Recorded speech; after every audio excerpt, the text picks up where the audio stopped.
What is up, guys? It's your boy Paul coming at you here with another video today. Today I want to talk to you guys a little bit about getting emotional. Yes, getting emotional.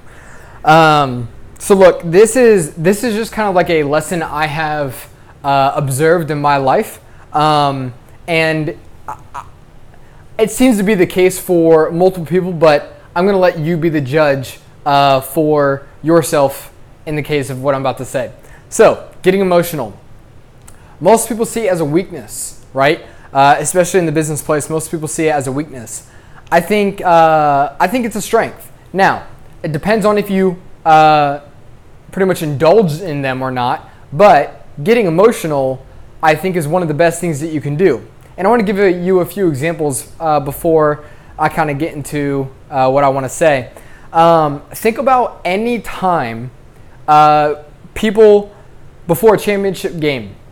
What's the point of huddling up together, having one guy in the middle hype everybody up? Why did they do that? Right? Gets the emotions involved. Gets them fighting for something bigger. It gets them not just realizing what they're doing, what they're about to play for, but it gets their inner being stirred. Right? What about I know none of us have seen this stuff, but back in the ancient time, they had war cries. Why do they have war cries instead of just going to war and fighting each other? Well, they had war cries to rally everybody. It was a sense of getting emotional behind a cause, getting emotional behind certain words, whatever that is. For example, you also saw flags, you also saw images, you saw chants in association with images, right? And that stirred every single time, regardless of anything else that was going on. Every single time, it stirred an emotion within these people to make them do a thing, right? And in a lot of cases, it's to fight hard and win the war. Or in the sense of the sports, it's to just give it all, put all your effort out there. You're just trying to crush the other person to hopefully win the thing, right? So we see these examples of getting emotional, and there's benefits to it. It's not a weakness to get emotional. Side point, and this can be a topic for another video, don't indulge in them though. Don't indulge them. You can't live by whatever you feel in the moment. Ooh, I'm going to wax and wane, all this stuff. No. You need to be consistent. You need to, do that. But that's not the point of this video. So, talking to you guys a little bit about why you need to get emotional. Look, when it comes to anything that you're trying to do in your life, anything, okay? Let's specifically take change. Let's specifically take change in your life, right? For anything that you're trying to change in your life, you have to get emotional about it. You have to get emotional. It is not an option.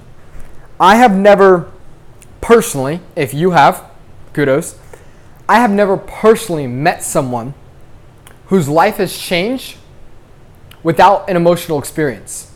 Most of the time, people's lives alter directions or alter courses because of an emotional moment. There was a pivotal moment, boom, something happened to them, very emotional, impacted them for the rest of their life. Okay? That moment, single moment, they can tell you about it. Most of the time when these moments occur, throughout people's lives, they can tell you like that, the exact time, the exact day, what happened, where they were, who they talked to before, who they talked to after. Boom, defining moment, emotional moment, right? These things forever alter our course. And so you may be struggling with, man, why can I not change? I'm trying so hard to change myself. Why can I not change? Look, I'm telling you, you don't have emotions behind it. You logically wanting to change. You're logically wanting to get better at something. You're logically not wanting to continue a certain habit or a certain practice, right? But if there's no emotions behind it, you're not going to do the thing. Why? Because we are habitual creatures, meaning we do things that are of habit. So if you're trying to change something and there's no emotion behind it, there's nothing else behind it, it's purely up here. Look, you don't change by thinking. You don't change just by having the right thought that, oh, that's the better thing for me. You change when it's emotional. You change when there's a reason to change, okay? Because when it comes time to change, let's say you're trying to stop drinking alcohol. When the temptation comes to drink alcohol again, you're not going to go through, Is this a good choice for me to drink alcohol or not? Let me list out the pros. Let me list out the cons. Look, if you don't have an emotional cause, like if you're not like, I can't do it because, I promised my wife that I'm not going to do it. That's emotional. Like if you broke that promise to your wife, I don't know what consequences are going to happen there, but there's an emotional thing. So you're not thinking about good, bad. You're only thinking about, I don't want to separate from my wife. I don't want there to be a fight. That's emotional. That's a pretty good reason not to do something, right? But if you're purely going, should I or not? You are a creature of habit. And if you don't believe me, look at your past 30, 60 days with whatever you're trying to change. What do you do every time there's a decision? Let's say that you chose not to plan out your day. And so you're kind of just going about and you're like, oh yeah, I remember that. I'm trying to work out every day. You're a creature of habit. If you process it like that, there's no way that you're going to work out. And if you do for that day, thumbs up, good job. But if not, or let's say that you do, the ability to continue that on any substantial period is going to fail. It is going to fail. So your willpower may get you, a time or 2 or 3 or 4 or 5, but changing who you are, like that's not going to last without an emotional cause. And this is what I'm trying to get at. Anything that you want to change in your life, there has to be something emotional about it. Like I don't like the fact that I'm, that this is the case, but it is. It's you got to find in a lot of examples of this that is going around nowadays is like finding your why, right? Like you have to find your why. But a reason for that and a reason why people say like that's such a big deal is because logically you're not going to want to do things all the time. Like the better you that you see in the future that you're trying to change to, that you're trying to become, you don't get there by thinking logically about that. You get there because there's an emotional reason, hence the term have your why, right? But I also just want to say this in general with, let's say, simple habits that you're trying to do. Maybe it's not some big audacious goal, but whatever habit you're trying to break or a habit that you're trying to go to, there must be an emotional reason. You got to there's got to be something that gets you fired up for whatever you're trying to change to or whatever you're trying to change away from. There's got to be a thing that gets you fired up, or that's positive. So we move towards pleasure. We also move away from pain. There's got to be a thing that just eats away and just bothers you so bad that you can't stand ever going back to that person that you once were. Okay? There are a lot of us, including myself, things that we've done in the past that we're just like, never again, period. Like, I don't have to go into some big thing, just never again. I can never go back there. That's a good thing. See, because that's an emotional thing that is on the opposite side, that you associate pain with it, right? You associate pain with it. We move towards pleasure and we move away from pain. We'll do more in our lives to move away from pain. So if you have either one of those two things, you need one of the two things though. You don't change without having one of the two things, pain or pleasure. You need one of the two. And I'll make another video sometime later on why I think long term it's more beneficial to be moved by pleasure, like be moved towards pleasure, rather than just being moved away from pain. That's a video for another day, which that'll go deep, by the way, because that's not an easy topic or easy conversation either. That'll be something that I'll do in the future as well, but definitely a worthwhile thing to look into. But regardless, what I want you to do from watching this video, here's what I want you to do.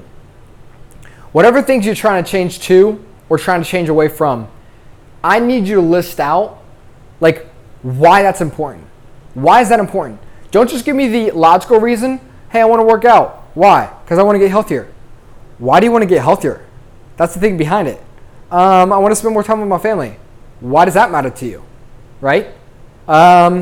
Because I want deeper relationships with them. I want to spend time with my kids, blah, blah, blah. I want to be 50 years old and not have to miss out, on my daughter's wedding. I want to be 60 years old and I want to be with my grandchildren. I want to be 70 years old and I still want to be able to do things with my grandchildren, not be up in a bed, right? You can just go deeper and deeper, but you have a emotional reason, right? I know for my parents, they are in their 50s and they're saying, we're working out and they've been killing it. It's been awesome. Their biggest motivator though, it's been watching both of their parents. And it's sad to say, but and one side of the parents is better than the other as far as health goes, but either way, neither are in the best condition, and that has motivated them. They didn't work out for my whole childhood. And then I go off to college, 20 now, and here they are, a year ago, 2 years ago, they started working out. Why? Because they had a pain. Because when they envisioned themselves 20 years in the future, they're like, I want to be able to be with my grandchildren. I don't want to be in a bed. I want to be able to walk around with them. I want to be able to run with them. I want to be able to play with them. Honey, we got to get serious about this. We got to get serious. And let me tell you, my parents were by no means crazy unhealthy. They're pretty healthy individuals. But boom, emotional thing happened. Both things happened with the grandparents, their parents. Emotional trigger. We got to change. Both very, very, very busy parents, and they're still making time for it. And so, look, this goes beyond them just saying, I want to have, a good body, blah, blah, blah, blah. You have to get emotional about whatever it is that you're trying to do. If someone tells you that being emotional is a bad thing, you can, I don't want to say write them off, but for this area of life, write them off, knowing that there's no, that's not even a logical statement. That is not even a logical statement. If they, like being on the logic side, well, if they were to look at how people change, well, that's not even a logical statement for them to even make. So, kind of defeats itself. But, look, you got to list out the things that you're wanting to change to or change away from, and you got to list out why. And here is the thing that you need to star. Until it excites you or hurts you, you haven't reached your reason. I'll say that again. Until it excites you or hurts you, you haven't hit your reason for changing. I've done this multiple times. I remember I listed out my stuff that I wanted to do beginning of this year. I was like, cool, looks good. There was very, very little emotion behind it. And I told you this, about last week that I, did this about 2 weeks ago. And boy, did I get excited. I got excited about what I wrote down. I got excited because I realized, I was like, why haven't I changed in some of these areas? And I was like, oh, go figure. There's no big reason pushing me to it. There's no big why on why I should change. So no wonder why I've been complacent in these areas. And I would say I'm a fairly motivated, individual and, seeking self-improvement and all that stuff. And I still had so many areas to which I was just utterly complacent, right? So that was until 2 weeks ago. I mapped out the stuff and I was like, this excites me. This excites me, right? This absolutely excites me. And you can probably tell from, even just the passion in my voice. I am working towards something right now that excites me, right? And so until, that's your key indicator. Until you have reached something that either excites you or just eats you and just kills you on the inside, not actually, but just really irks you, you haven't reached it. So take the time, because this will take time. Take the time to sit and ponder. Why do I need to change this area of my life? Otherwise, I'm just going to fall right back into the habit. Why does this area need to change? And what will it do if I do change? What will it do if I don't change? Where will it lead me if I don't change? That may be a better question to ask for some of you. What will this do if I don't change? Oh man, and then you get emotional about that. If I don't start working, oh my goodness, this is what's going to happen. Some of you are more operated in the pleasure. Woo! If I start working towards this stuff, oh, that's exciting. And your vision just pulls you closer to it, right?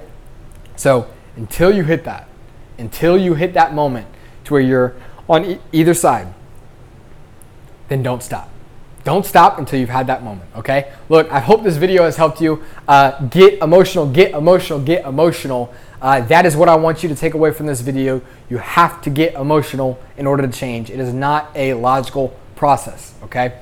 Look, if it helped at all, leave it down in the comments below. I want to hear why. I want to hear what you're moving towards, what you're moving away from, and why you are doing this. Look, If you know someone else who could use this video, who you think this video would greatly benefit them, please, please, please send this to them and ask them, hey, what do you think of this? What do you think of this video? Okay, as always, give it a like below, subscribe below, stay tuned for more. I'll see you guys in the next video. All right, take care.